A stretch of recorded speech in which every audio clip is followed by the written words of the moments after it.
నువ్వు ఎవరు అని అడిగితే నువ్వు ఇచ్చే సమాధానం నేను ఐఏఎస్, నేను ఐపీఎస్, నేను టీచర్, నేను బిజినెస్ మ్యాన్, నేను రాజకీయవేత్త అని అంటావు. ఒకసారి ఆలోచించు, ఏదో ఒక రోజు నీ గుండె నిశ్శబ్దంగా ఉండిపోతుంది. ఆ రోజు నీ పేరు, నీ పదవి, నీ స్టేటస్ ఏదీ ఉండదు. మిగిలేది నీ మంచి, నీ చెడ్డ పనులు మాత్రమే. ఈ రోజున్న అధికారం రేపుండదు.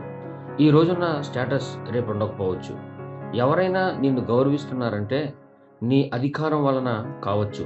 కానీ నిన్ను మనుషులు ఎల్లప్పుడూ గుర్తుపెట్టుకోవాలంటే నీ మంచి మనసు వల్ల అవుతుంది. అదే నీవు ఎవరు అనే దానికి సమాధానం ఇస్తుంది. నేను అనే మాయలో బ్రతకొద్దు, సత్యంలో బ్రతుకుదాం.